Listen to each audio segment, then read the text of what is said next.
Hello, and welcome back to the Lazy Phasey Oddcast of Wonder and, indeed, whimsy. It's true, I'm not beating the whimsical allegations here. I'm your humble host, Doogsley Doogertons, and I'm happy to be here.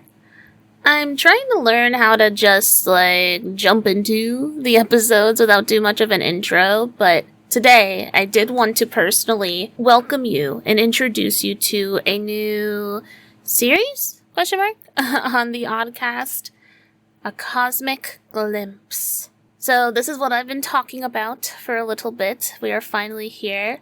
This is where we deep dive into my favorite media and comb through all of its subtle magic and storytelling and lessons using the power of astrology and any other esoteric mediums, if the mood strikes. I might see a pretty distinct The Fool moment in a story, or someone who really represents the Hierophant. I don't know, I'm just making shit up. So, tarot can get thrown in the mix here, and who knows. I am coming in here with mostly an astrological focus on what we discuss. What we do is that we pull up the subject's natal chart and we just kind of dance around it. We piece together its celestial story and learn how to embrace this media on a less corporeal level, and maybe even learning why the vibes are the way they are from the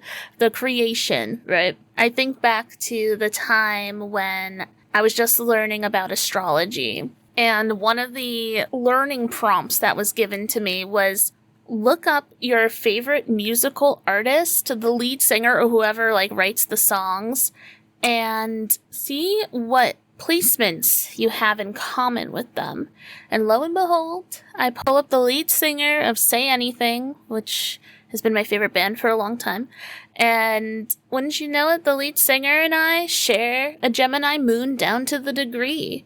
No wonder I felt so heard and seen listening to angsty little pop punk growing up, I don't know, maybe this series will help us find out why we're so drawn to some media.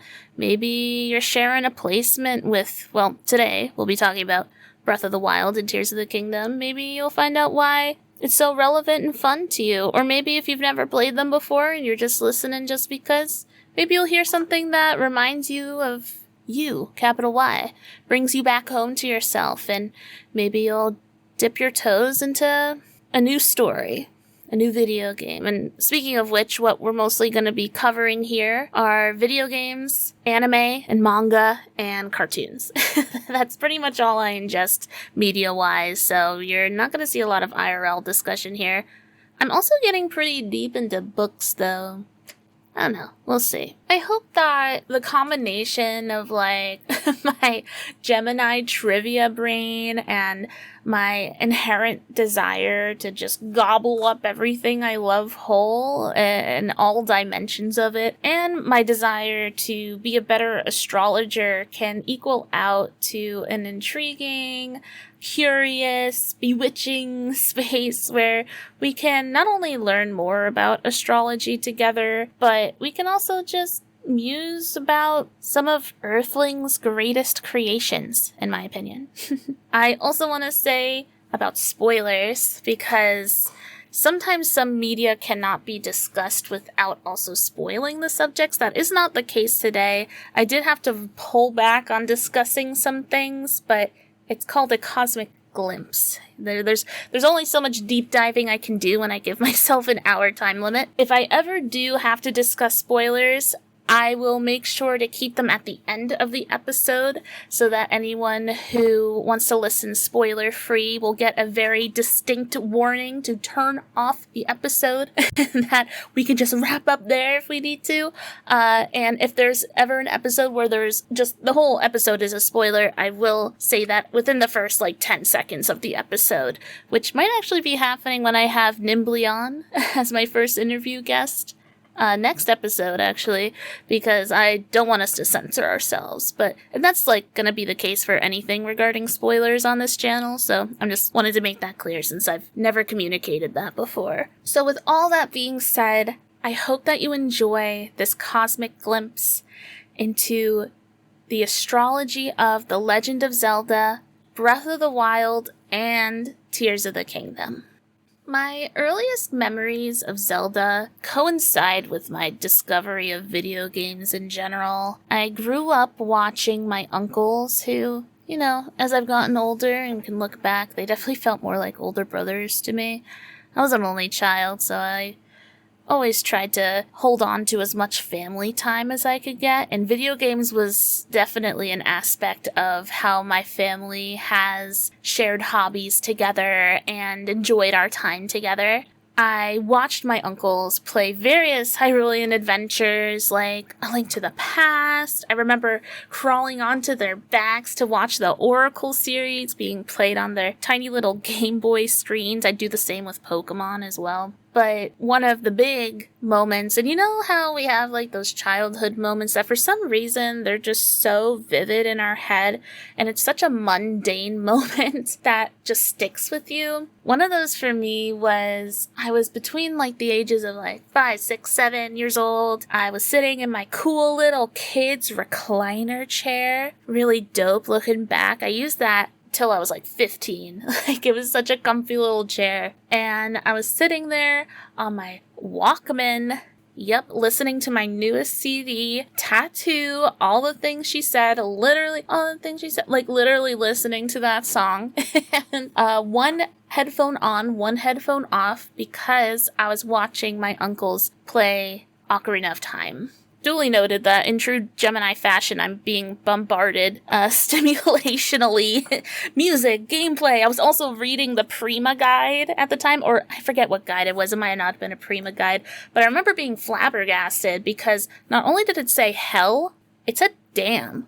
I was like, wow, I'm actually an adult. Like, I'm hanging out with my two older uncles, which, like, looking back, they were probably, like, 15 and 18, respectively. And I was like, wow, I feel so grown up. And I remember them, this was, like, right at endgame with Ocarina of Time, because I have memories of them crossing the Rainbow Bridge into Ganon's Tower. Sorry if that spoils anything. But, like, sorry. I am preoccupied with spoilers, but maybe not for, like, a 25-year-old game. I don't know how old it is. I think it's 25, right? It's old. It's an old game. It makes me a little sick to my stomach. But, to think about.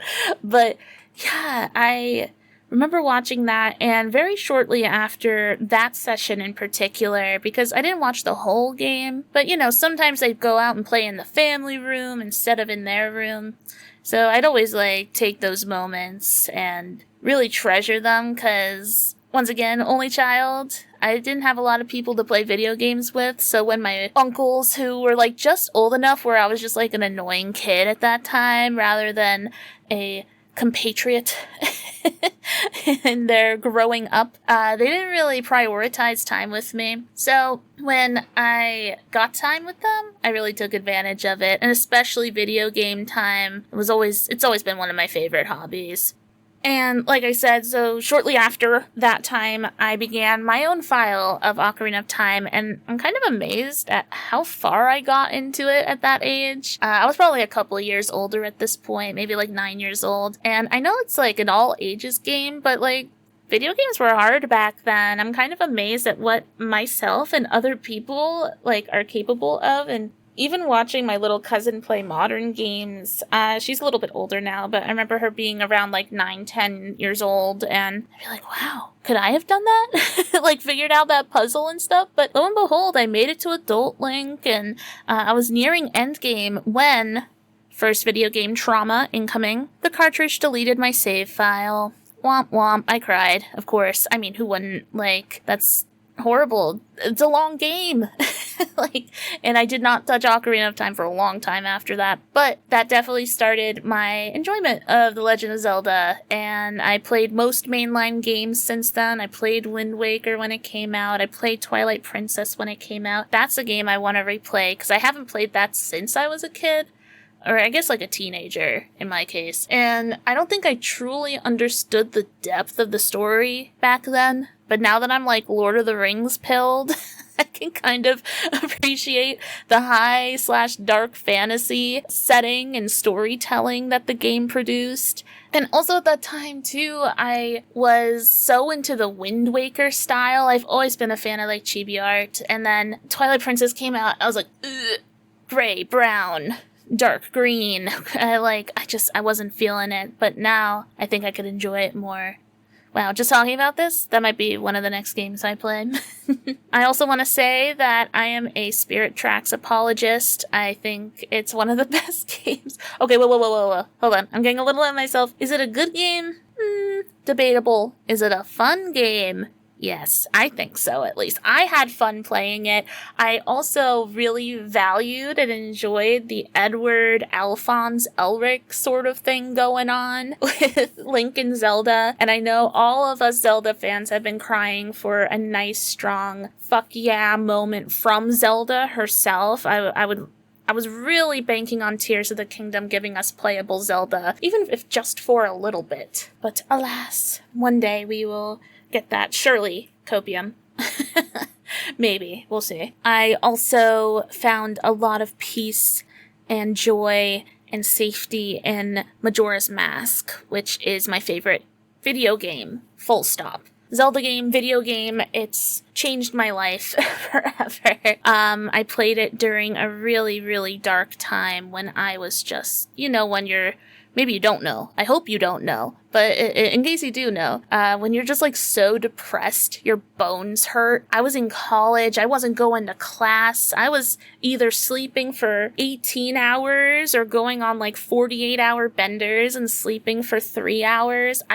Nothing was going right. My health was wrong. I was feeling miserable. And in an act of, dire straits, I need something to focus on. I was like, I need a new video game. And I looked through all the what is now considered retro games in my college collection, and I brought with me my GameCube and my Master Quest CD, which I was expecting to play more Ocarina of Time on, but I decided to bite the bullet and jump into Majora's Mask, which I was avoiding for a long time because of various reasons. I had a friend who was really into it and I didn't like them anymore and it reminded me too much of them, so I just never jumped into that. And yeah, the time travel part of it, where you only have 3 days to complete tasks, definitely stressed me out. But it was time, and I played it, and I played it, and I played it, and I beat it, and then I beat it again, and I think I beat it 4, 5, 6 times, multiple of those being 100%. What a special game, man. There's nothing else like it. I will always go up to bat for Majora's Mask, one of my favorite stories ever told, an Alice in Wonderland, Fool's Journey, unlike any other, put in a world that I adore, and with characters and storytelling that will stick with me for the rest of my life. As Zelda continued putting out more games, I started touching Zelda less. I skipped a few big ones like A Link Between Worlds, I skipped Skyward Sword, 2 games which I still have not played. When Skyward Sword dropped in particular, I was like, ooh, I'm really not into Zelda right now. Why? Why is that? And it's interesting because I think that the creators of Zelda also had a similar vibe where it's what are we doing? This is feeling stale. A good game aside, which it ended up being a good game, that was unfortunately clouded by an outdated controller system because it was on the Wii, and I think a lot of people were burnt out and unimpressed with all of it, even though it was using things like Motion Plus or whatever the hell that was. But then I remember the announcement for Breath of the Wild. Open world Zelda, huh? And we'd already seen open worlds from Rockstar, from Bethesda. We had not seen an open world from Nintendo yet, and of course, in my opinion, Zelda's the perfect franchise to work with that. And I was intrigued and excited, and the more information that came out, the more that excitement built. I was counting down the days, had a timer on my phone. This is the first video game I was really, really excited for in a long, long time. And I remember that day, picking up my partner's Switch with him, getting that Breath of the Wild. sitting down. At the time, I didn't have my own Switch, so we'd have to take turns. Walking out of the Shrine of Resurrection, everyone talks about this, right? A pinnacle gaming moment, surely. Like, it just took your breath away. No pun intended. God, am I really gonna keep that in? It's the truth, though. Like, that's how it felt. It was amazing, and it still is amazing, and feelings like that are still conjured up in Tears of the Kingdom, too, of just awe and wonder and adventure. I'll never forget, also on the plateau, looking up into the sky and seeing the flying divine beast for the first time. Bro was flabbergasted. I was like, what the fuck is that? I was so...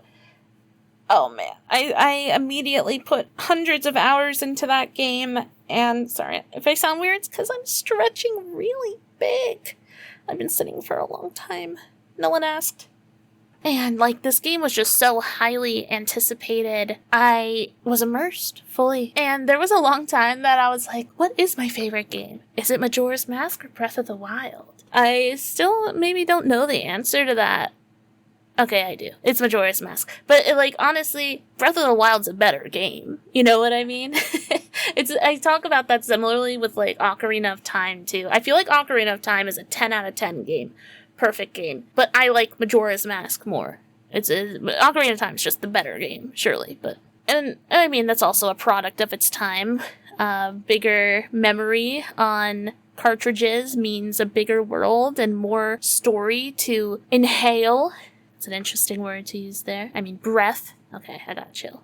I think I can speak for a lot of people and say that Breath of the Wild was a defining gaming experience for them. And even for those who had never really touched the Zelda series before, it's so unique. And we hadn't really seen an open world game quite like that. And even watching indie games and non-indie games, AAA games, taking aspects from Breath of the Wild and adopting them into their own styles. It was groundbreaking. I said it. I think some people would disagree, but what that game gave us was the ability to traverse, explore, and create without many strings attached, which then was only expanded upon a trillionfold in Tears of the Kingdom. I don't know. I hold a lot of love for these games and Zelda in general, and I'm excited to jump into these charts with you guys. Oh, and of course, if you want to see the charts and sort of follow along, I know this is a podcast format, and don't worry for those who are just listening, I can explain and pontificate and talk about the chart without you necessarily having to look at it, but if you want to see what I'm talking about, I do have both of the birth charts in the show notes for this episode, which can be found at phasey.love/oddcast. There should be a link there that says episode archive, and it has the links to all the show notes for all of the episodes. It's good practice to start looking at circle charts for those who are newer to astrology, and some of the things that I'm going to be talking about, I'm going to be talking about a few stelliums and those sorts of astrological phenomenon. And for those who have never seen something like that before, it's probably helpful to just see how it looks on a chart. So, but that's up to you. Just know that that's an option. And I know for me, I'm a visual learner, so I appreciate the option being there. So I guess we will start with Breath of the Wild, huh? Breath of the Wild came out on March 3rd, 2017. I put the birthplace as Kyoto, Japan, because that's where Nintendo's headquarters are, and I made the time midnight because most games just are released at midnight. I know some people got it earlier and whatever, but when it was revealed and given to the entire world at large, that was the time that it happened. And this makes Breath of the Wild their big three. Okay, Pisces Sun, Taurus Moon, Scorpio Rising. Interesting. I'll also say that the Pisces Sun is in the 5th house and the Taurus Moon is in the 7th house. We're going to get all into that. And because Scorpio is at the helm, as we say, of the chart, that means that the chart ruler is Mars. So this is a Martian chart through and through. I also want to say that it's called Breath of the Wild, right? But there's only one air placement.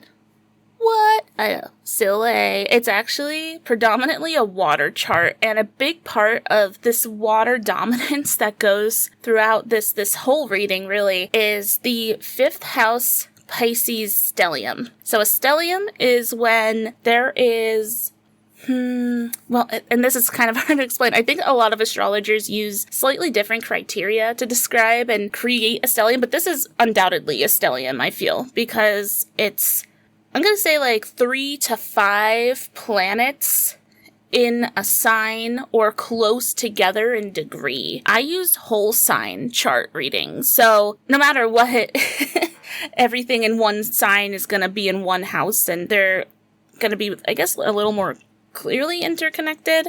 But in this case, we have a stellium consisting of the Sun, Neptune, Mercury, and the South Node. Some of those things are more important than others, which we'll get into. But for now, I kind of just want to talk about what I feel a 5th house Pisces stellium represents. And also, of course, represents in the scope of Breath of the Wild. If I'm going to break that down for you guys, Pisces is a sign. I said it. Did you guys hear Cooper in the background, by the way? He just went, oh. I don't know if that was picked up. He's so silly. Okay, so Pisces. I'm a Pisces dominant. Just saying. Throwing that out there. Very, very proud to represent all strange little alien Pisces out there. I also want to note that a lot of people think that the Aquarians are the aliens. They're wrong. It's the Pisces, okay? The Aquarians are the humans, which may appear aliens sometimes because we're freaks of nature. But the true astral travelers, the true celestial guides, that's us, baby. We're the little Pisces. We're the heady, spiritual, mystical liaisons for the universe. We're the ones that are channeling, we're water signs, right? So we are always in this like cosmic flow. That's just who we are. And then you put this Pisces energy in the 5th house. And the 5th house is my favorite house. I love it here. And for good reason, this is the house of fun, of joy, of creativity. And to have this sort of heady alien energy traipsing through the joyful, creative, jubilant, ebullient, is that the right word there? Area, that is the 5th house. I think that's, first of all, a great placement for a video game. Full stop. I think that this comes through in Breath of the Wild because, well, first of all, something that a lot of people compare Breath of the Wild to, it's very Ghibli, isn't it? Like, the feelings that are evoked, the quiet pockets of life that is scattered throughout Hyrule where you see these mundane happenings. And Ghibli is a Pisces rising. So I feel like ascendants and rising signs, I feel, sort of colors the rest of the chart. Not that that's entirely relevant here, but but I feel like because Ghibli just has this oozing this Pisces energy, no wonder that we pick up a lot of Ghibli feelings as we kind of walk through Breath of the Wild's Hyrule. And I think about the way that there's like subtle, flittering musical score. It's not really like it got shit on a little bit because it's like, what soundtrack? Other than very specific moments. They did deliver bangers like the Hinox theme. And, I'm so sad now. I keep remembering that Cass is not in Tears of the Kingdom. And whenever I think about Breath of the Wild, I'm like, I miss that man. I hope we get a nice, thick Cass DLC. That'd be dope. I miss that dude. But like, Cass's theme is dope too. And you just follow quiet NPCs living quiet, yet enriched and earnest lives. And then on top of that, you, Link, are feeling probably alien, out of touch with these seemingly ordinary folk because you have awoken a warrior and given a mission dripping in ancient mythos. Like, these fleeting communities of townspeople, they're just living lives, but lives that are uprooted by gloom, no pun intended, if you know Tears of the Kingdom, and like just heaviness and fear, and they've been waiting for you. And yet, a lot of them don't even recognize you. So it's like you're this unanchored, floating legend. walking through these ancient lands, full of just real people who are feeling real heightened feelings because of the big scary cloud that's been hovering around Hyrule Castle for the last 100 years. And, you as Link are listening to the plights of these individuals, but also their joys and their dreams and their accomplishments. I know everyone who has played Breath of the Wild has, like, a favorite NPC, or, like, one that sticks out to them, right? Out of, like, other than, like, the main NPCs, but, like, the me-maker NPCs that exist in the world. I just find this whole dynamic, like, from, like, a bird's eye view, like, so heady, wispy, and even though there is, like, this huge goal at hand, which was saving Zelda, saving the castle, defeating Ganon, Phantom Ganon, Calamity Ganon. I should specify that. You are also just so spirited away by, like, side quests and menial tasks given to you by townspeople, drifting from one town to another, one mundane heroic task here, and then you go and save their brother in Lorelin Village, and then you go to Hateno, and you just go all around the world. I know a lot of people, you've seen all the memes, surely, of, like, people being like, Zelda watching you from the castle as you, like, collect mushrooms off the side of a mountain for the 50th time in a row, or doing this silly task, or spending an hour trying to find a horse. It's like, it was so easy to lose track of time or lose focus of my tasks throughout this game, because the Kingdom of Hyrule was just so full of hopeful and dreaming individuals for the day that, like, they can truly feel safe again. Like, the Kingdom of Hyrule feels just so alive and at the same time so lonely. Isn't that interesting? We're going to talk a little more about that when we talk about Scorpio. They are so ready for their beloved hero to save the world. A world that is breathtaking and poetic and a canvas to explore. And just like the idea of seeing this world as a canvas, and I feel like that's how it was delivered to us, honestly. That feels very Piscean to me, because the fifth house in general is just like, yay, I'm having fun, and this is beautiful, to say the least. And then you add that Piscean glow to it, and it's like the world is your toy, the world is your oyster. The possibilities are endless. That's such a Piscean phrase. Especially, like, wherever your mind takes you, you can go. Right? And we're going to talk more about the physical aspects of that with the Taurus moon. But, like, just the vibes evoked out of the game, so Piscean. So, like I said, there's also the sense of duality that is pervasive throughout this game, where the world captured in Breath of the Wild and Tears of the Kingdom is both comforting and lonely, dangerous and peaceful. There's places that appear to be empty fields, but are full of subtle life and exploration. There's a world-bending adventure, and in between all of that, there's these mundane side quests for faceless, nameless people. And I find that Pisces rules, that duality of, like, the spirituality of living this lonely, heroic life while still being meaningful and influential to the mundane.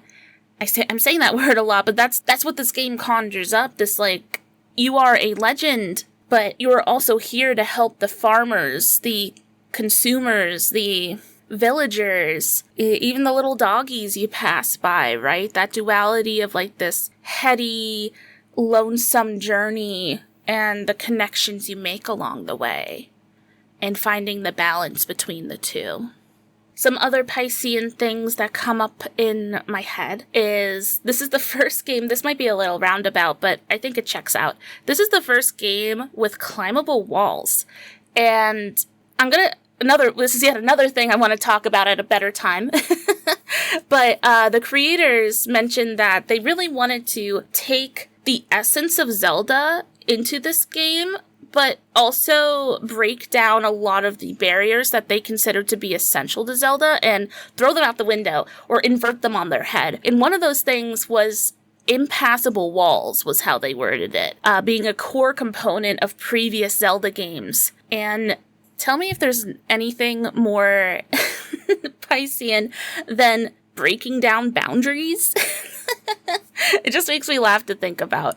And that, I feel, is a core part of the gameplay experience, is the fact it was such a meme for a while. You see that mountain over there? I can climb that. You see that giant tower? I can get to the top of that and then see the whole world. And it's just like this whole idea that you can explore the world with no limits. And it even goes beyond that. They created a system that allowed players to think and play creatively without limitations through the shrines. One of my favorite things to do post-story was to reach out to my friends and be like, so how did you solve this shrine? What did you do to figure out this situation, this curious little puzzle that was delivered to me, right? All of us had different solutions a lot of the time, which was only multiplied in Tears of the Kingdom, by the way, if you haven't played yet. I'm so excited for the people that have played Breath of the Wild but haven't played Tears of the Kingdom yet, because it really takes everything that Breath of the Wild gave us and, in my opinion, improved upon it and multiplied it. And that's something else that the creators talked about in the creation of Zelda. They were really inspired by things. This is so interesting. You guys should watch. Hold on, let me get the video real quick. So 2 days before Breath of the Wild was released, the director and art director, I believe, I forget if anyone else was there, unfortunately, they gave a panel at GDC, the Game Developers Conference, called Breaking Conventions with Zelda Breath of the Wild. And they go in depth into the creation process of pretty much the whole game and the way they wanted it to feel and the way that they wanted to tell the story, keeping the essence of Zelda, but switching up a few things. And thank God they did. In that, they talked about how one of the things that inspired Breath of the Wild was chemistry. Just the art of chemistry in and of itself, which chemistry, that sort of comes in with the usage of the elements. We'll get into that with the Taurus moon. But another thing is multiplicity was something that they really wanted to introduce to the series, where the moment you pick up this sword, all of a sudden 20 different doors open, and then 20 more doors open off of one 20 door opening. You know what I mean? And it just keeps growing upon itself, where you're constantly getting more and more and more the more you interact with the world. That feels pretty Piscean too, where once again, the possibilities are endless, you know? And then from there, there's even more Pisces energy that comes through, in my opinion, because think about it. This is the legend of Zelda, and a big part of the legend of Zelda is exactly that. It's a legend. We think about how we're constantly following the same, but not really, Link through Hyrulean mythos over and over and over again. The idea of this being a reincarnated soul destined to save the world, and sometimes the princess, and whatever other duties or tasks that we have at hand. And this is, I think, a good time to bring up that the original Legend of Zelda, so the first game that ever came out, which in my theory, is the birth chart for the entire series. Right? If that's the first game that came out, then everything has always just been building upon this first reveal and this first introduction of Zelda to the world. So the original Legend of Zelda also has a Pisces sun and stellium in the 5th house and a Scorpio rising as well. And I think that these producers and directors producer and directors wanted really to get back to that basic aura that Zelda has always carried of adventure, survival, excitement, dungeons, atmosphere, Zelda's always been about the vibes, more so than what you're doing in the game. And even the idea of Link being a spiritual vessel for us, the player, because that's something that they always drove home too, that Link is meant for anyone. Link is ageless. Link is androgynous. They made those choices on purpose. To have a game that encourages us to put ourselves in the shoes of a fantasy person, and in this case, a fantasy creature. He's not human. He's a kokiri, usually. Kokiri forest, little elf man. This emphasis on little. He's a little guy, isn't he? I can't truly define this experience, but I just want to say that, like, every Pisces dominant person I met have been pretty tiny. I thought about this recently because I'm pretty short. I'm like 5'3", like below average maybe, and it's a running joke throughout the whole series that Link is just a silly little guy. I wonder what his actual height is. He's probably like 5'5", actually a legend. No pun intended. I've said that like 7 times. Listen, Mercury is deep in retrograde. Things are just coming out of my mouth, and you guys are just on for the ride. Hold on tight, arms and legs inside the vehicle at all times. That's all I can give you right now. Anything goes, apparently, today. Wait, I got a couple more things to talk about Pisces. One, quick one. Can we talk about how Piscean, perhaps it is, to collect memories? Like, that being such a core part of the series. I also think that's pretty rooted in Scorpio stuff, too. But it just feels like to collect wisps of a time long, I don't know, like, it's so corporeal. Or non-corporeal. Corporeal is physical. It's so non-corporeal. Like, I can't help but laugh. And one last thing I want to point out about the chart in and of itself, I didn't really get to talk about like how the sun is really interacting with other parts of the chart, but I just feel like this big burst of Pisces energy is so distracting. And there is one dynamic that's happening in Pisces that I want to bring up real quick, and that is Mercury is combust the sun. I think I've talked about this in a previous episode. I did talk about this with Venus retrograde for this lunation cycle, which, by the way, you should check out that episode if you haven't yet, my lunation forecast for the Leo new moon. We are still deep in it. And by the time this episode comes out, we are still deep in it. In fact, when this episode comes out, it'll be 2 days before the supermoon. Jump scare. I'm pretty excited. But what that means when Mercury is combust the sun, that means that there's something in astrology called just like being under the sun's rays, and there's also something called combustion. And both of those are not great because the sun is such a loud and boom energy that comes through the chart that anything that's a little too close to the sun gets burnt to a crisp. All that energy, it's out of order, right? And some of us have combust planets natally, and we're just going to see this continuous, like, weakened state from it because the sun is stealing the show. There's a reason why sun is ego, right? Like, and non-derogatory.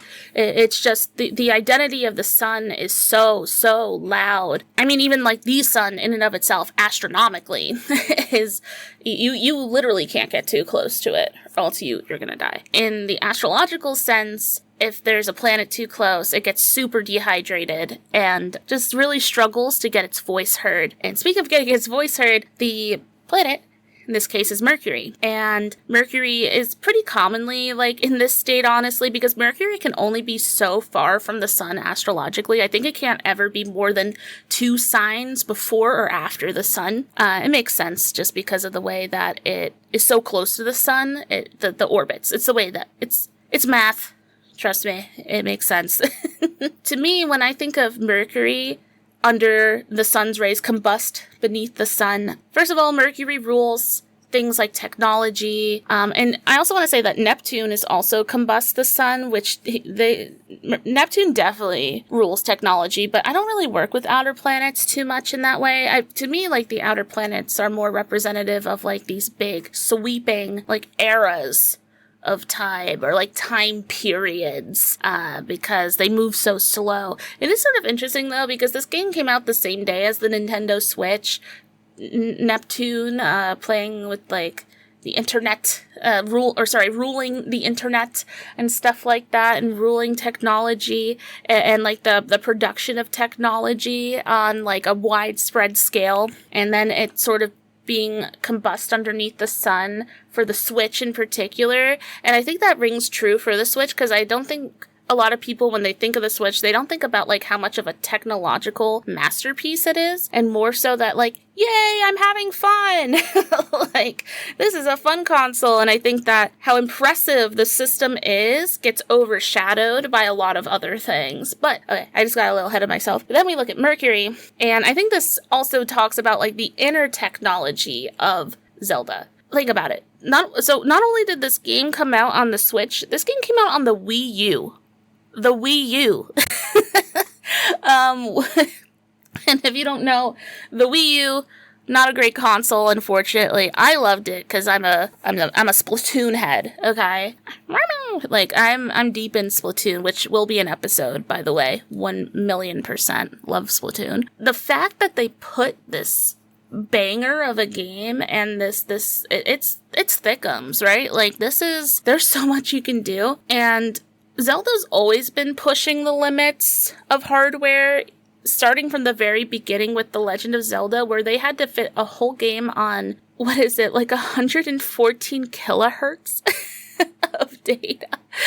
Like, they used every single hertz. I don't know technology that well. They used every little bit of data they could and fit the whole game on that cartridge. And the same exact thing happened with Breath of the Wild, especially with Wii U. Incredibly impressive work. But even beyond that, Mercury also rules communication and cognition, and I think a really well-known aspect of Zelda is the fact that Link is a silent protagonist, for the most part. Perceivingly silent. He technically talks because you can see the way that you get drop-down options sometimes when talking to individuals in the world, but for the most part, you never hear him say anything more than yeah and At this point, Zelda has really solidified itself for surpassing the need for, like, deep dialogue. You know what I mean? It's also worth mentioning that Mercury is also combust in the original Legend of Zelda birth chart in-game, so jot that down.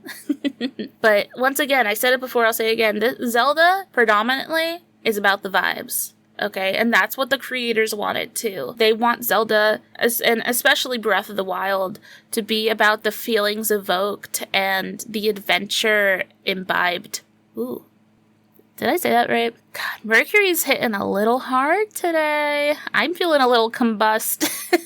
I can't lie. But enough about Pisces and all that Pisces sun energy. Like, you can't deny the Pisces influence, and specifically like that Pisces sun influence. Its identity is so rooted in having a joyous, creative, and mind-bendingly problem-solving time playing these games. And then we bring in the aspect of the Taurus moon in the 7th house. And the 7th house is all about the other. And I was trying to think of what that means in terms of video games. Because if the first house is like all about the essence of the game, and the first house just being about the self, like who and what it embodies, then the 7th must be about the people who play it, right? The audience. the ones who are taking in and fully appreciating / involving themselves in the game. So this is where I think a lot of the gameplay aspects start to jump in, and also how people responded to some gameplay decisions. The first word that came to my mind when I thought of Taurus Moon is survival. This is a survival game through and through. You are being asked to collect items, make them into food, and live. Live to see another day. I found that this game really fulfilled like my hunter-gatherer need. There's so much instinct that is a part of this game. You're given a bow and arrow and asked to hunt, and there's a whole crouching sound mechanic where you can't be too loud or else you're gonna scare the bugs or the boars. That's taught to you immediately on Tutorial Island or the plateau. Even stuff like, I picked up a stick. What can I do with the stick? I can hit people with the stick. Can I light the stick on fire? How do I make a fire? Okay, let me get wood and flint. Hit them together. Whoa, a fire. And let me put the stick on fire. I can make the stick go on fire. You know what I mean? It's that kind of mindset where like it just makes sense. It mirrors the physical world, and that's Taurus. There's some theory that goes around every now and again, and I'm not against it whatsoever, that Taurus is, sometimes it doesn't fully make sense that they're a Venusian sign. And I think it does make sense, but another layer of it is people were like, Taurus is Earth's sign, not the element, but the planet, and so is the representation of the most physical forms and physical living that we can embody. So to have these very physical, once again, chemistry and physics-based system in the game, working with the elements, lightning will hit a metal armor but not rubber. If you hit a bomb barrel with a fire arrow, it explodes. And even interactions like I see bokoblins in the distance and there's a beehive. Let me shoot the beehive. Does the beehive... Sorry, I just got a whole bunch of messages. Do not disturb. Owned. Ooh, there's a beehive over there. Let me shoot it with an arrow. Wow, the bees are attacking the bokoblins. These are the types of interactions that are organically given to you, and you can either choose to participate or not. The fact that all these worldly, earthly, and physical interactions can occur really makes the game so expansive. You can play it so many different ways. Another aspect that I feel is very Taurus Moon is in the presentation that I mentioned earlier at GDC, something that they really wanted, another vibe, I guess, that they wanted Zelda to achieve, specifically Breath of the Wild, was refreshing and full flavored. And the way that they used to describe exactly what that means is with a pint of cold beer. And I love that. Acquired taste, maybe, but I know what they're trying to evoke there. And the fact that they really wanted to compare and lift Breath of the Wild up to this very physical feeling of activating our senses, so Taurian. And once again, this is for the audience to be able to feel refreshed, full flavored. So there's that 7th house influence, right? Another placement that's happening in the 7th house with Taurus is that it's conjunct Ceres, which is an asteroid who I'm very, very close to. We're besties, okay? And Ceres is all about healing yourself to heal others and vice versa. Just like heal. You get healed. Very blissy coded. And I thought about maybe a crazy jump, so forgive me, but I thought about like the cooking system and how in depth it is, and how when we take the time to cook, it's not only just healing me, but it's also like giving me run speed and fire resistance, attack up, stealth, extra hearts, extra stamina. Like there's so much more that I can do to heal myself. And of course, the result is in me healing the world. The more well-fed I am and the better food I have, the more likely it is that I win the game and save the world. Another aspect of Breath of the Wild that I feel is Taurian is that I wouldn't call Breath of the Wild a social game. Sure, you run into a lot of NPCs, but I think what it actually is community, right? Doing a lot of quests of collecting these items for them, or killing this creature for them, or bravely going into the cave when they can't because they're scared, right? Finding treasure for them, which I ultimately keep because I'm motherfucking Link. So it's a lot of transactional relationships. All quests are, truly. The fact that this is all sitting in the 7th house makes it so rewarding for the player because, there's tons of games that involve quests and side quests and completing tasks for villagers. Are they as fulfilling as this? Or are they fulfilling in a different vibe, feeling way? You know what I mean? Hey, any astrological game creators, you should have a nice, healthy 7th house when you release a game, because that's really going to determine whether or not the people who sit down and play it, and if they have this is also fully dependent upon the individual, right? Maybe they don't need any more Taurus hunter-gatherer energy in their life, right? But I do. And they also had it make it in a way that's fun. That's why that Pisces stellium just makes this so accessible and so enjoyable. And finally, that leads us to the Scorpio rising portion of the chart. And this is where I want to talk about another big part of the game, which is weapons breaking and this overarching feeling of scarcity and catching up that occurs throughout the game. Oh, I guess for the record, before I continue, I should kind of break that down to Scorpio. Oof, nice big strong sign. I think one of the most stereotyped of all. There's a meme that goes around that's like, try to describe Scorpio without using intense challenge. Scorpio is a sign that's ruled by Mars, one of the Martian signs, and Mars being this malefic where it's almost like defense is the best offense for a Scorpio. You think of scorpions, right? They have these hard shells, soft insides, and a nice, strong, swift stinger if you get a little too close. They're very protective people. They're very deep, depthy darkness. They're totally okay with exploring those deep, dark areas, right? I think that people would be surprised to find out that Zelda is a Scorpio rising because there's such a lightness to the game. But everything's pretty dire straits in most Zelda games too, right? Where we're hitting a point in the story where they need Link.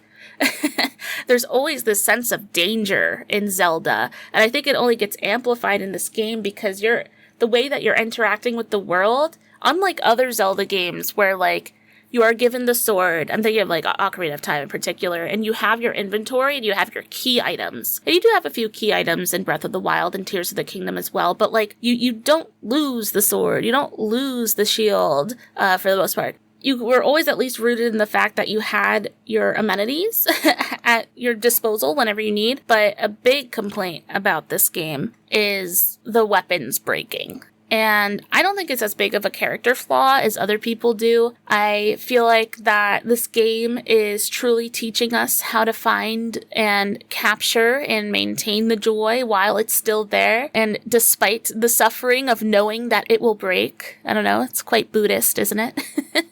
I feel like that this is also a little bit of like that Pisces Chiron squaring that, where is that in the chart? There it is. That's second house Saturn. I knew it was somewhere. And we'll talk a little bit more about that second house Saturn too, because it's the second house is all about like how you support the first house, how to support the helm of the ship. And what better way to support than things like, it's a very physical house, sort of like how Taurus is very physically embodied, right?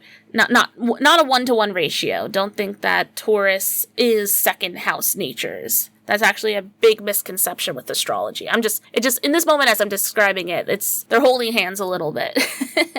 It's interesting too because the Scorpio ascendant is trying this Chiron in the 5th house, and Chiron is an asteroid placement that represents the unhealable wounds, something that is just really hard to conquer throughout your life, right? And everyone has a weak spot, and I think that this is this game's weak spot. Not necessarily by design, but by perception of the fun stops when your favorite weapon breaks, right? I think that there's also something to be learned, which is enjoy it while you have it, mourn it when it's gone, and then continue onwards otherwise. I watched one video essay before doing this podcast episode, and it's called How Zelda Reinvents Itself and Stays the Same. I forget who made it, but I will have that link in the show notes alongside the Game Developers Conference video I mentioned earlier, so you definitely check out the show notes for those too. But in that video essay,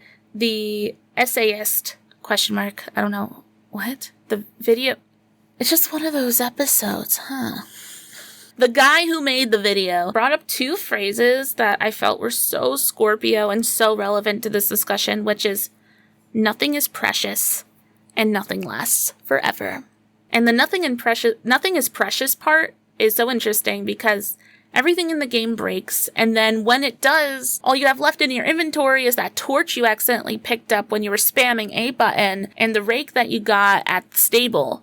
So, nothing is precious. Interesting. And then all of a sudden, these things that were lower in priority are now very high in priority, right? Because that's all you got. And of course, nothing lasts forever. These are all things that are inherent Scorpio values of appreciating and kneeling into the scarcity of life, perhaps. Embracing how much we can learn from those moments of lack. You know, Zelda, in essence, sorry, this is kind of a new thought, but I wasn't sure how to segue from those thoughts into this one, but this is still Scorpio related. Zelda, in essence, has always been about saving and uplifting the world. We see worlds in all the Zelda games that are beaten, bruised, flooded, dictatorshiped, ruined, threatened by a giant moon. And Link is always there and predestined to save the day. Alone. And mostly silent. It's pretty Scorpio to me as well. That really driving home that stone-faced, not neutral, that's not true.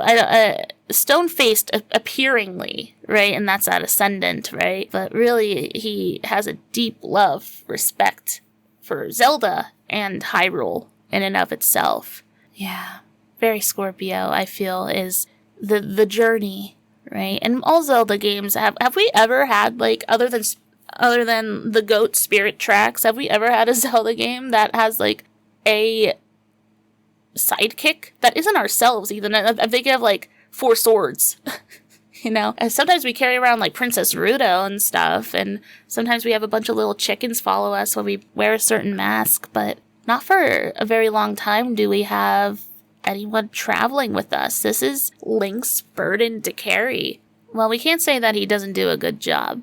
All these Links are destined to have a pretty lonely survival experience, and I think is a very important part to Zelda's magic in and of itself. So I have one more mirror that I want to talk about regarding Breath of the Wild before we get into Tears of the Kingdom. And I sort of brought this up earlier, and I'll just say it again. The Legend of Zelda, as in the first game, the birth chart of the whole series, also has a 5th house Pisces sun and Scorpio ascendant. It's worth mentioning that it has a Cancer moon instead of a Taurus moon. I also want to say in my studies that Stardew Valley also has a 5th house Pisces sun and Scorpio ascendant. Another very successful game of surviving in solitude and having fun, mingling with individuals that in a small town and losing yourself in the farming and like, oh my gosh, it's already almost the end of the day. I don't know. I do think that there's energetic similarities to Zelda and Stardew. But anyway, that is besides the point. Why does that matter though? Why having the same birth chart as the first game to this game, why does this matter? And I kind of wanted to expand upon something I talked about earlier. So the art director, his name is Satoru Takizawa. He was the art director for both Breath of the Wild and Tears of the Kingdom. I'm also going to name drop the, not the producer. The producer is Eiji Aonuma. He's awesome. But I'm talking about the director of Breath of the Wild and Tears of the Kingdom, Hidemaru Fujibayashi. He also directed Skyward Sword, Minish Cap. He did the Oracle games. So these 2 individuals really put their heads together, and they wanted Breath of the Wild to feel like a love letter to its predecessors. And 2 phrases that they really leaned into throughout this process to sort of fuel their goal of flipping Zelda upside its head but still having the vibes is rediscovering the essence and revisiting conventions. And that's just a fancy way of asking what is essential to the Legend of Zelda. And this roots back once again to that Piscean ideal of it's adventure, exploration, mystery, dungeons, atmosphere. Also, like, you know, like little intricate stuff like you cut grass and rupees pop out, you pick up pots and you smash the pots, you know? Like, those are all such Zelda exclusive experiences, but more so than that, it's about the vibes that Zelda gives out, and that was what they ended up landing on.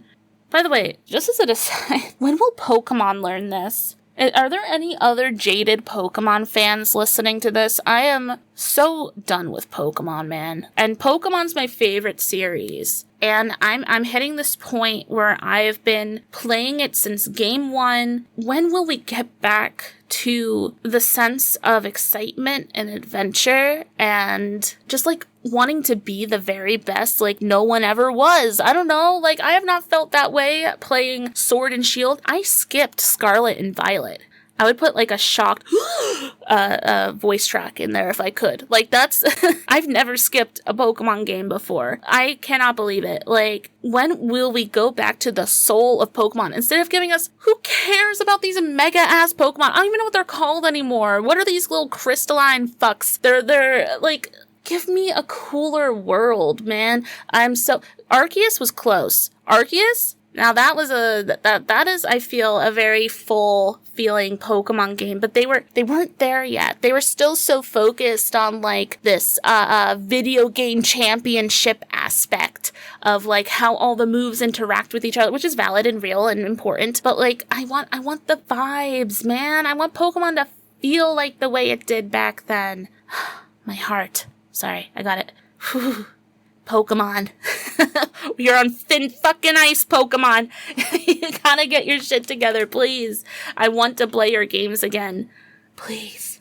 One last thing is, I kind of find it funny that the only air placement in Breath of the Wild is that lone Jupiter retrograde in the 12th house Libra. And for me, Jupiter and Libra feels so weightless. It feels like I'm picturing, when I close my eyes and I think of Jupiter and Libra, I think of huge rolling clouds in the distance, tinted pink and orange from a sunset, effortlessly beautiful, right? It's an initiating, persuasive placement that beckons us to the world and keeps us awestruck and humbled in both good ways and bad ways, right? Humbled, right? The world is certainly fair. That's a Libra thing.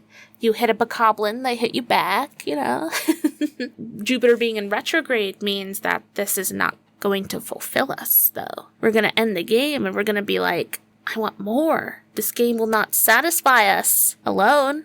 Well, lucky for us, we did receive a second game. And that game is Tears of the Kingdom. Highly anticipated. Also had a timer waiting, counting down the days for Tears of the Kingdom. This was released on May 12th, 2023, Kyoto, Japan, midnight. Things are definitely switched up with this chart. We have a 4th house Taurus sun, a 1st house Aquarius moon, so a moon rising, right? And therefore an Aquarius rising. So it was very interesting when I was planning this episode because I was like, Tears of the Kingdom episode and a little bit of Breath of the Wild, but it ended up almost being the opposite because obviously, and in hindsight, I should have realized this. It would have just been impossible for me to talk about Tears of the Kingdom without first talking about Breath of the Wild, which created the groundwork for so much of this brilliant game. Surprisingly, I don't have as many notes for Tears of the Kingdom because a lot of the core of what the game is was already established in Breath of the Wild. And once again, this is spoiler free, okay? There's a few things, like I said, I'm holding back on discussing, which makes me a little sad, but I'd rather you all just like enjoy the game. Honestly, if you're listening to this and have never played Breath of the Wild or Tears of the Kingdom, I don't even know what to say. Like, you gotta play these games, man. Like, they're so good. I also, here's my question. This is the question that's gonna be at the end of the oddcast, okay? Do you share any placements with these games that I've mentioned? And if you do, what are they? And do you like the games? Have you played the games? Are you going to play the games now that you know and understand the birth chart a little better? I'm so curious. I definitely share some placements with these games, even if they're just minor ones, or not even share placements, but the way that it interacts with my chart, like in a synastry fashion. I did the synastry of both of these games on my chart. And even the fact that like I'm a Pisces rising and I get like a whole house party of Pisces energy thanks to Breath of the Wild. No wonder I'm so attracted to the game. Also attracted to stuff like Ghibli and Stardew Valley and stuff like that. But let's talk about Tears of the Kingdom in particular, okay? And similar to how Pisces had a stellium, Tears of the Kingdom also has a stellium, but and a sun-based stellium as well, except that this stellium is in Taurus. So we think back to the Taurus moon from Breath of the Wild for a moment, okay? So we're thinking about all these physical changes, and I think one of the biggest shifts that happened in Tears of the Kingdom was how much the ability to interact with the physical parts of the world just expanded, multiplied as they desired, right? Like, they brought in a fusing weapon system where you can put anything on your weapons. You've seen the crazy shit people build in this game. The vehicles, the creatures, the robots, the flying machines, right? This is such a physics-based masterpiece. Big word, maybe, but true. I also think about how this Taurus stellium in the 4th house, by the way, did I mention that?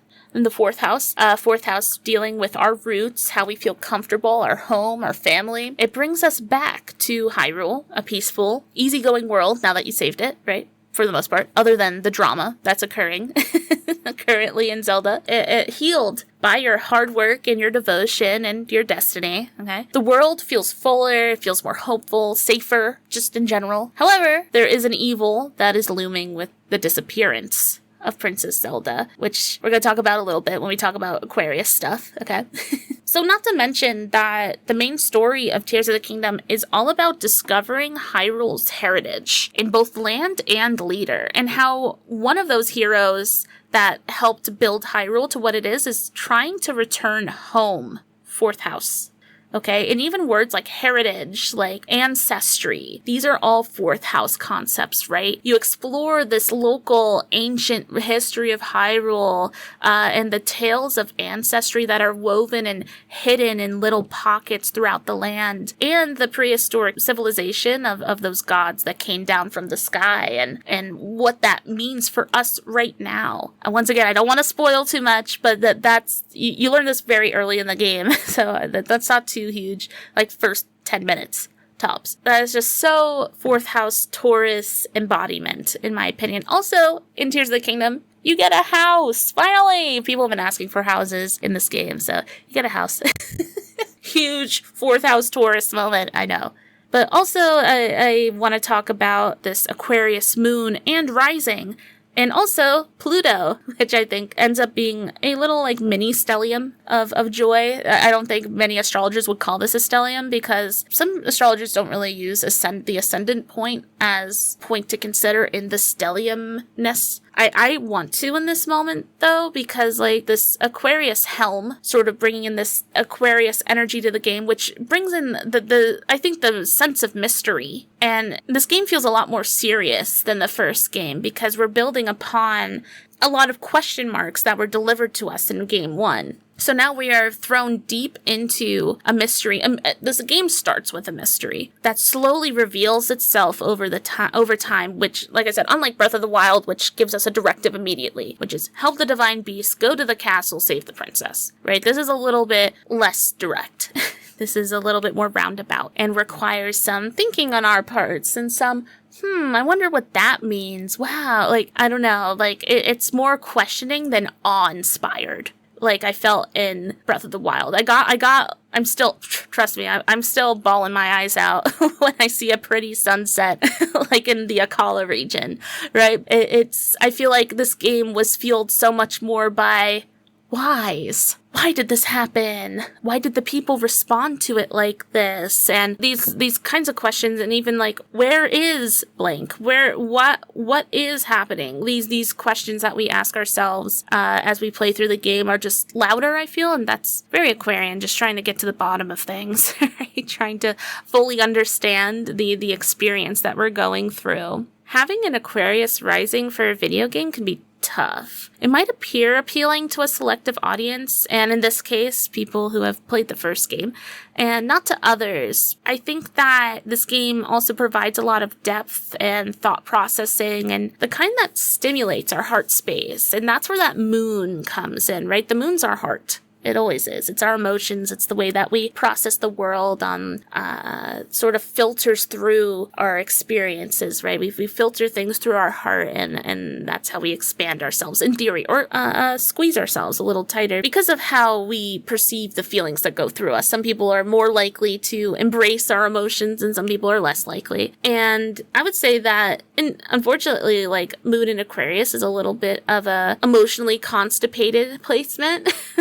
Also, on top of that, the moon interacts with the rest of the chart in a way that the more that's revealed to us, the more our heart expands throughout the story. Once again, I can't spoil, but there's a lot of things that brings this energy out of us. And I think that you just have to trust the story and sort of dive into it head first and just fully embody what you're being given lore-wise. And I also do want to talk about that Pluto. That's at 0 degrees in degree theory, which is a part of astrology, which, I don't know, is debated. I think that some people agree with degree theory and some don't. But I think one thing that is agreed upon is that those early degrees always come through the strongest. And to have Pluto in that 0th degree, poking right above the ascendant, which was at the 3rd degree, I feel like that this is like the developers, like, reining in whatever they overlooked in the previous game, right? Because Pluto rules power. Pluto rules how you rule the world around you and how the world around you rules you. And I think that this was definitely an observance of, like, the developers being like, let's take this world, sort of recoil it up into, like, a big roll of rope, and then, like, disperse the rope in totally new ways. They had big dreams for this game. That's why it was delayed for so long. Same with Breath of the Wild, which was also equally delayed, especially riding the coattails of Breath of the Wild's success. And interestingly, a lot of the shifts that they made were to give the player even more power in the game itself. And that's something that I felt resonated throughout my entire Tears of the Kingdom experience, which was, God, there's so much I could do. There's so many ways that I could approach this puzzle or this shrine or this combat situation. I'm seeing, you know, Bokoblin A through D and then like some Horriblins in the distance. And it's like, okay, let me think about this. How do I want to approach this? And I had those similar feelings in Breath of the Wild as well, but like, once again, multiplied in Tears of the Kingdom. Where in Breath of the Wild, I think I kind of went in swinging a lot. Tears of the Kingdom, I'm definitely strategizing as I play the game, and I'm even strategizing things down to how much stamina I'm using, or when to pull out my glider, and also with all the... I can't talk about that. Those are spoilers. There's other parts of the game too that involve... I can't explain it. Sorry. I can't do this. But just know that there's many layers to the basic day of playing through Tears of the Kingdom that require you to put more than just hiya and running in straight head first, because your ass is probably going to get beat. And the shrines in this game, I barely talked about the shrines, which I think is actually an oversight now that I'm saying this. But like, there have been so many shrines. I walk in, I look at what the fuck they're trying to make me do, and I just walk right on out. I'm like, I am not in the mood to play Jenga. I'm sorry. Like, kind of dope, but not right now. And I think that's such an Aquarian thing too, just being like touch and go. Like, I can't, my mind is not ready for this. This adventure. Classic air sign nonsense. I have a couple more things to talk about before we wrap up here, which is the chart ruler. Okay, for this chart is Saturn. And I mentioned this in the Breath of the Wild chart. The chart ruler, Saturn, in the second house in Pisces. I feel like there's a few embodiments here in both games. One of the big ones, just to make clear, in this game, it's Saturn in Pisces, and in Breath of the Wild, it's Saturn and Sagittarius, both in the second house. And like I said, the second house is what supports the first house. It's what makes the first house is the self. It's the essence of the game. It's the essence of who we are. So the second house is like, okay, how do we support that? Well, nowadays, it's through things like money, and having enough food, and having a roof over your head. I mean, those have always been things, but the money part in particular is nowadays. But it really comes down to those mundane, like, and even things like, what do we need to survive? We need community to survive. We need, like, these really tangible earthling objects to live. And I think that also sort of boosts the importance of the survival. There's been so many times that I ate through all my food in the game, and I'm like, gotta go and cook, like, and make these priorities. Like, you can't go through the game safely, at least, without having those check marks checked. Is Link healthy? Is Link well fed, you know? And that kind of mindset. And even stuff like building up your hearts. This is like, not necessarily like, the sixth house is more like health, but like being healthy is the second house. Right, where it's like making those lifestyle changes and showing up, taking good care of like your body is second house. What the results of that is your sixth house. But I feel that having Saturn sort of play in this space really shows how much they really wanted to drive home the joy and the fun of, but also like how important it is to take care of Link throughout this process, right? I also saw this for Tears of the Kingdom as like the $70 price hike, taking those financials seriously. I also want to say once again, without spoiling, that Saturn also rules sacrifice, which is a core aspect of Tears of the Kingdom story. But I'm just gonna shut up there. don't know. I think that's all I have for you. This was a little more than I expected because I went into this thinking I was just going to read one chart and maybe like a little bit of Breath of the Wild, but it ended up being exactly the opposite, to be honest. Especially when I realized I wanted to keep this spoiler free. On the next episode, which I'll talk about in a minute or two, I will talk about this game in a more spoilery sense. So apologies to those who are looking for more of a deep dive astrologically on like the whole premise of the game. But once again, this is a cosmic glimpse. You know, there's only so much I can look at in this time period, so forgive me. I wanted to say thank you for listening to the first Cosmic Glimpse. I appreciate you tuning into this. I hope that this helped you just understand the intricacies of the energetics of two of the best games ever made, masterpieces. I said it again, okay? It's true. Anyone who, I'm actually about to say it, okay? Anyone who thinks that these games are bad, red flag, for sure. Like, what do you mean? Like, these are good games. They're fun. Okay, sorry. Maybe this is conjecture. But, like, this is something I feel very seriously about. So, I love these games. And I love the sense of adventure it evokes. And I think they did an excellent job at going back to basics while still, I wish you could see my face right now, like, expanding everything that you ever knew about Zelda and giving it 50 more dimensions. We're in 75D with Breath of the Wild and Tears of the Kingdom. It's been such a joy watching people get into this game and lose themselves in this world. And speaking of which, the next episode that we're going to be having on this oddcast will be our first ever interview.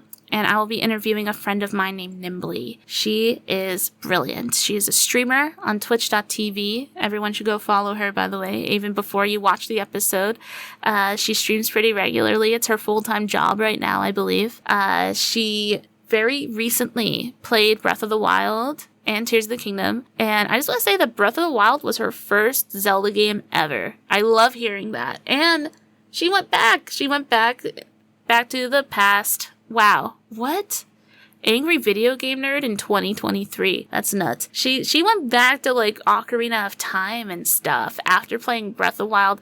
So what we're going to be talking about when Nimbly's here is exactly that. I want to kind of pick her brain about what it's like to sort of go backwards through the Zelda series. I want to talk to her about streaming and what it's like to stream while being a highly sensitive individual. And I want to talk to her about like just some aspects about her spirituality, if she's willing to share, of course. This is a spiritual, magical podcast, so everything's going to have that little magical edge to it, even though we're talking about very nerdy stuff, which I think are like the two pillars of this podcast. It's geekery and magic, you know? And I also want to talk to her about something that she describes as the high femme lifestyle. I want to pick her brain about that. It's very Revolutionary Girl Utena coded of, a rose with thorns, right? And I just want to ask her about what that means to her, because that's something I feel like she applies to her life pretty regularly, among many other things. It's going to be a long interview. We're both Geminis, and I think we're just going to lose ourselves in discussion for a couple hours. So I hope you guys enjoy that. And once again, thank you for tuning in. I'm not exactly sure how to end this episode other than I love these games, and reading the astrology charts for them helped me become even closer and helped me understand and, I don't know, embrace these games even more. And especially seeing how they relate to my own chart, it just makes so much sense as to why I'm personally really into it. Have you ever played Breath of the Wild or Tears of the Kingdom? I don't know why I'm asking that. I don't know. I can't hear your answer, but I hope you have. And if you haven't, I really think they're worth the price tag. The adventure is unlike any other, and you're going to feel so full in a world that feels so alive. There's nothing like it. And I look forward to all the ways that this inspires gaming for a long, long time. I'm already seeing the ripples of it, and it's very exciting, and I hope that not only games, but we can be inspired by the world of Zelda. I certainly have throughout my life. With Majora's Mask alone, it has a lot of lessons of grief and loss and what it means to lose yourself in a spiral of time and doing our best to get back to what feels normal. That really is the essence of Zelda, isn't it? Is to come back to a peaceful world. But we gotta fight. We gotta fight for it, right? I don't know. Zelda's the best. Nintendo's the best. Rose-tinted glasses, maybe. But I'm happy to wear them for these series. I hope you guys tune in for next episode. I'm so excited about this. I want to warn, it's probably not going to be very edited. Because I'm expecting to chat for a while. So I hope you guys are ready to just sit down and listen to me talk to one of my favorite people who I've met quite recently. Within like the last 2 or 3 years. Nimbly's so wonderful. I'm so excited to talk with her. And this will be our first time like actually really sitting down and talking. Oh yeah, you should listen to the episode where I was on her podcast, on the Ethereal Femme Lorekeeper podcast, talking about my experience with Majora's Mask. I go in depth there. And we also deep dive the birth charts of The Legend of Zelda, the first game, and Majora's Mask there. If that appeals to you, make sure to check out the show notes, check that out, and you'll get that first little dip into Nimbly and her magic, and magical she certainly is. So she's going to be a very welcome guest here. Thank you for listening. Once again, this has been Doogsley, and I appreciate you all turning into the Lazy Phasey Oddcast of Wonder and Whimsy. You guys rule. Thank you so much, and have a wonderful, let's see, by the time this comes out, it will be an Aquarius moon. Look at that. So we're already tapping into that Tears of the Kingdom goodness, just organically. Classic. All right, take care, everyone.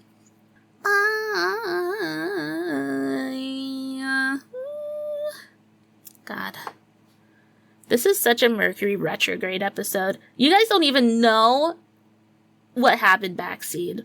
This is like this is only the 4th episode, and I've had so many technical problems, but every time it gets a little easier. Also, I'm doing something new with the who am I talking to? I'm doing something new with the audio compression, so hopefully it doesn't sound too fucked. Alright, I gotta get out of here. I never know how to end these. Bye.